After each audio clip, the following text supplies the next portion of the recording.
Why do we betray ourselves? It's a question that echoes in the quiet moments of our lives, usually in the early morning when the alarm first goes off, or late at night when we're staring at a ceiling, regretting the day. We all have a vision of who we want to be, a stronger, healthier, more accomplished version of ourselves. Someone who finishes the project, who builds a business, who has the difficult conversation, who forges the body and the mind they've always wanted. We can see this person so clearly in our mind's eye, and yet, when the moment of decision arrives, that simple, binary choice between doing the hard thing that leads to that vision or the easy thing that keeps us right where we are, we so often choose a path of least resistance. We hit the snooze button. We pick up the phone to scroll. We say, "I'll start tomorrow." It's a universal human paradox. We desperately crave freedom. Financial freedom, freedom from poor health, freedom of time, but our daily actions seem meticulously designed to build the very walls of the prison we long to escape. We are both the prisoner and the guard, holding the keys in our own hand but refusing to turn the lock. This isn't a new problem. It's the ancient struggle between our higher aspirations and our primal instincts. But in our modern world of infinite distraction and instant gratification, this internal war has become harder to win than ever before. For one man, this question wasn't an abstract philosophical debate. It was a matter of life and death, forged in the crucible of the most violent and chaotic urban battlefield of the 21st century. His name is Jocko Willink, a commander of Navy SEALs, and he became obsessed, not by choice but by necessity, with finding a definitive, non-negotiable answer to this question. His search wasn't conducted in a library or a laboratory, but in the dust-choked, blood-stained streets of a city at war, where a single moment of weakness, a single act of undisciplined thought, could mean the end for him and for the men he was sworn to lead. This is the story of his discovery, a truth so simple and yet so profound that it turns our entire understanding of freedom on its head. To truly understand the origin of his philosophy, you have to transport yourself to a place that was the absolute antithesis of freedom.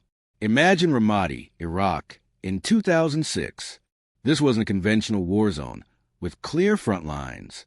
It was a labyrinth of chaos, a sprawling urban jungle where the enemy was everywhere and nowhere at once. The heat was a physical enemy, a suffocating blanket that never lifted, turning body armor into a personal sauna. The fatigue was a constant, gnawing presence, a deep ache in the bones that threatened to dull your senses when you needed them most. Every single window, every doorway, every pile of rubble could hide a sniper or an improvised explosive device. There was no safe zone. The simple act of stepping out of your armored vehicle was a life or death gamble. In this world, you were not in control. The environment dictated everything. Your plans, your movements, your very survival were subject to the whims of a hidden enemy, the reliability of aging equipment, and the brutal, unpredictable nature of asymmetric warfare. This was the ultimate state of being unfree, a world of pure, violent reaction. In this cauldron of pressure, Jocko Willink, as the commander of SEAL Team 3's Task Unit Bruiser, bore the crushing weight of responsibility. It wasn't just his own life on the line. It was the lives of every single man under his command. These were his brothers, men he had trained with, bled with, and lived with. The decisions he made or failed to make in a split second could determine who went home to their families and who did not. In this environment, the external enemy was obvious. But Jocko realized there was another, more insidious enemy that had to be conquered first, the enemy within. This internal enemy was the voice of weakness that whispered in the moments of extreme fatigue. It was the urge to take a shortcut on a pre-mission check. It was a pull of emotion, anger, frustration, fear that could cloud judgment and lead to catastrophic mistakes. It was a desire to blame faulty intelligence, to blame another military unit for not providing support, to blame the sheer overwhelming chaos of it all. He saw that in a world where you could control almost nothing externally, the only path to victory, the only way to impose order on chaos, was to first achieve absolute and total control over the one thing you could, yourself. His quest began not as a search for self-improvement, but as a search for a weapon, a tactical advantage in the most hostile environment imaginable. He needed a system, a code, that would make him and his men immune to the weaknesses that get soldiers killed. He needed a way to guarantee that when the moment of truth arrived, they would default to the right action, not the easy one. The stakes couldn't have been higher, and the solution he discovered was born not from theory, but from the brutal, unforgiving feedback of combat. The first major breakthrough wasn't some grand, complex strategic doctrine. It was brutally, almost insultingly simple. It was the understanding that discipline, the kind of discipline that could withstand the horror of war, is not forged in the big, heroic moments. It is built in the small, quiet, mundane ones, long before the first shot is ever fired. The cornerstone of this entire philosophy, the first domino that must be toppled, is the act of waking up early. For Jocko, this meant setting his alarm for 4:30 a.m. And this decision wasn't about productivity hacks or getting a head start on emails. It was a strategic choice. Waking up at 4:30 a.m. is the first battle of the day, and a battle you wage against the weakest, most comfortable, most persuasive version of yourself. When that alarm goes off, your mind, still wrapped in the warm fog of sleep, will immediately begin to negotiate. It will tell you that you need more rest, that a few more minutes won't hurt, that you deserve it. It will rationalize and bargain with stunning eloquence. To get out of bed at that moment is to tell that weak voice no. It is a declaration of intent. It is your first victory. By the time the sun rises, by the time the rest of the world is just beginning to stir, you have already asserted control. You have already won a war against your own internal resistance. This single act creates a powerful psychological momentum. It's a small, deliberate choice that ripples throughout the rest of your day. This initial victory became the anchor for a cascade of other disciplines. After waking up, the next step wasn't check a phone or drift into the day. It was to immediately engage in physical training. The workout itself, whether it was lifting weights, grappling, or running, was secondary to the act of doing it. It was another layer of armor against weakness. The body wants comfort. The workout imposes productive discomfort. It teaches the mind to push through pain and fatigue, to find strength when it feels like there is none left. This daily ritual of getting after wasn't about building a beach body. It was about forging a mind that would not quit. From there, the discipline spread. It meant meticulously preparing your gear, your uniform, your weapons the night before, so that there was no frantic searching or decision-making in the morning. It meant making your bed, a small act of imposing order on your immediate environment. Each of these actions, on its own, seems insignificant, but woven together, they create a powerful tapestry of self-control. Jocko discovered that you cannot hope to lead a team of elite operators into the chaos of Ramadi if you cannot first lead yourself out of a warm bed. These small, non-negotiable rituals are the foundation. They are the rudder that steers the massive ship. You don't control the storm, the waves, or the wind, but if you have absolute control over that small rudder, you can navigate through any of it. This principle connects directly back to that universal struggle. The reason we fail to achieve our big goals is that we haven't mastered the small disciplines. We want to write a book, but we can't commit to writing 1 page a day. We want to get in shape, but we can't resist the donut in the break room. The path to conquering the big, intimidating challenges of your life begins with conquering the small, mundane temptations in your own mind. It starts before dawn. But a life of pure, rigid discipline has a fatal flaw. It can make you brittle. A machine that is programmed to only follow a preset plan will shatter when it encounters an unexpected obstacle. In the fluid, unpredictable reality of combat, the plan almost never survives first contact with the enemy. A roadside bomb detonates where there shouldn't be one. A supposedly empty building is suddenly full of enemy fighters. A support helicopter is delayed. What happens then? If discipline is just about blindly following a checklist, then chaos wins the moment the checklist becomes irrelevant. Jocko and his men quickly realized that this first principle of self-discipline, while essential, was incomplete. It was a foundation, but not the whole structure. This led to the discovery of a deeper, more profound truth, a principle that serves as a dynamic and adaptable counterweight to raw discipline. He called it extreme ownership. The concept is simple in its definition, but incredibly difficult in its practice. You must take absolute, total responsibility for everything that happens in your world. Not just the things you directly control, but everything that affects your mission. In the military and in life, The natural human instinct when something goes wrong is to cast blame. We blame faulty intelligence. We blame the other team. We blame the equipment. We blame the weather. We blame our subordinates for not understanding or our superiors for giving a bad order. Blame is a defense mechanism. It's a way of protecting our ego and absolving ourselves of responsibility. But Jocko saw that blame is also the ultimate weakness. As long as you are blaming someone or something else, you are a victim. You have surrendered your power to change the situation. You are waiting for the world to fix your problem. Extreme ownership is the aggressive reclamation of that power. It's the conscious decision to say, I am responsible for this. A powerful illustration of this came from a friendly fire incident, one of the most tragic and chaotic events possible in combat. In the confusion of a firefight, one element of his team had engaged another.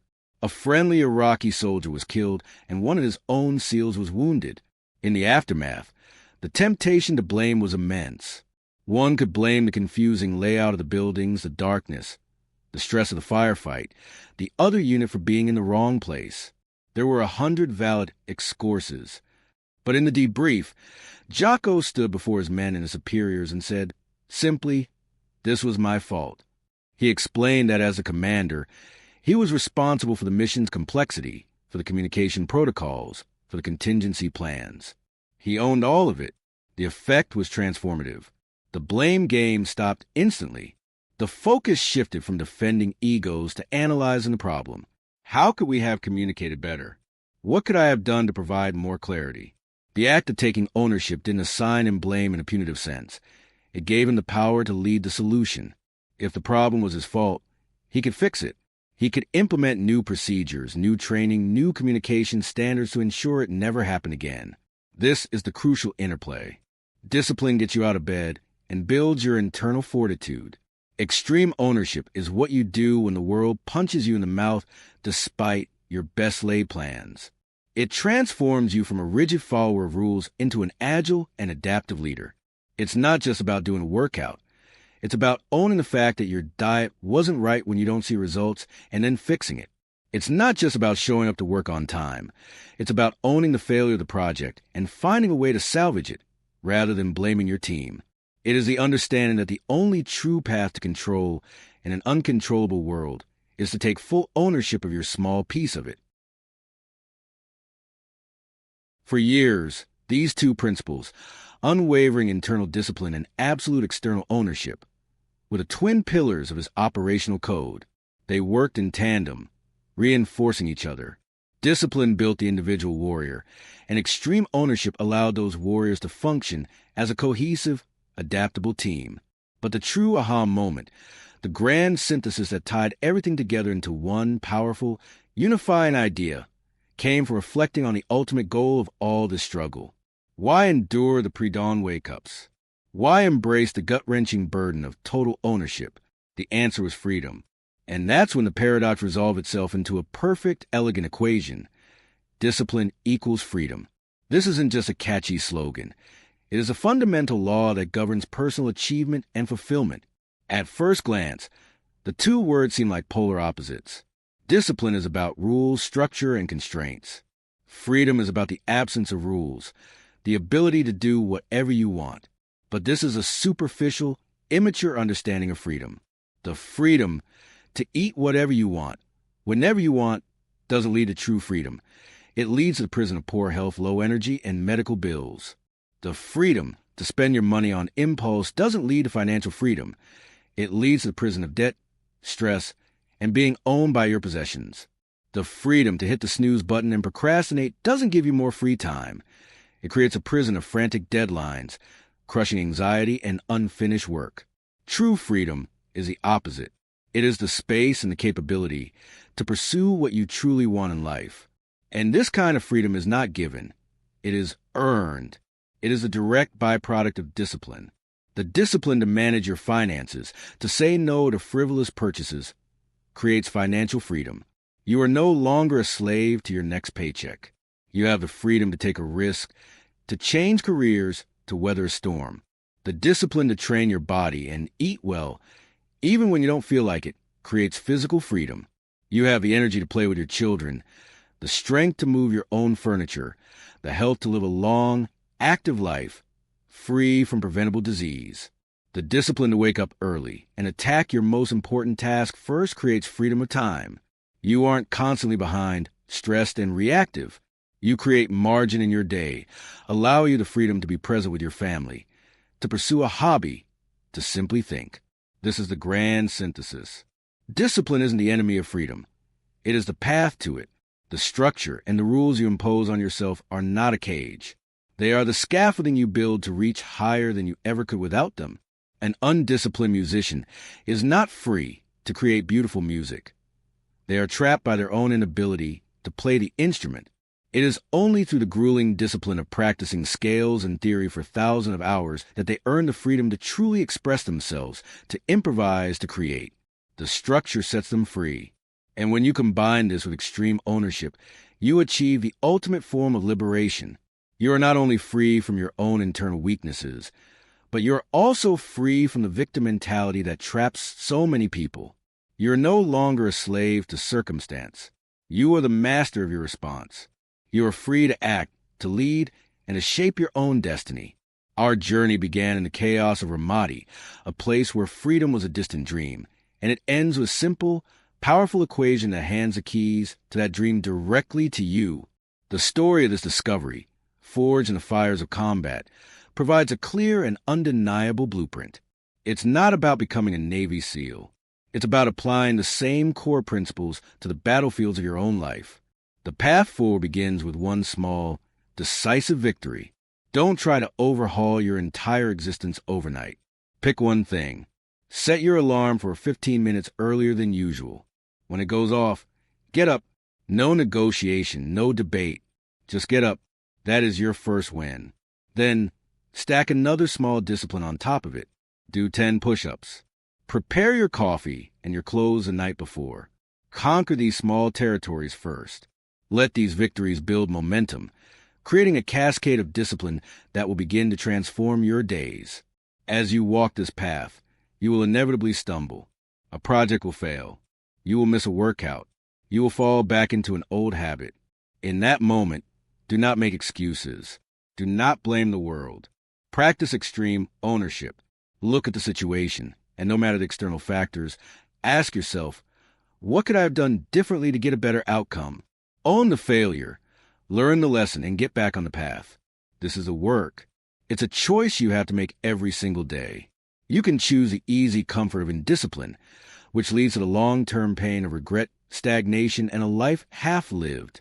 Or you can choose the short-term discomfort of discipline, which leads to the long-term, expansive freedom of a life fully realized. The pain is coming either way. You get to choose which one you want. Understanding this is the first crucial step, but the transformation only comes from action. If this idea resonates with you, if you feel that call to choose the better pain, then this is your moment. Don't let it fade. Make a commitment, not to me, but to that stronger version of yourself you know you can be. Subscribe to this channel and join a community of people who are also walking this path, who are choosing discipline, who are building their own freedom, one small victory at a time.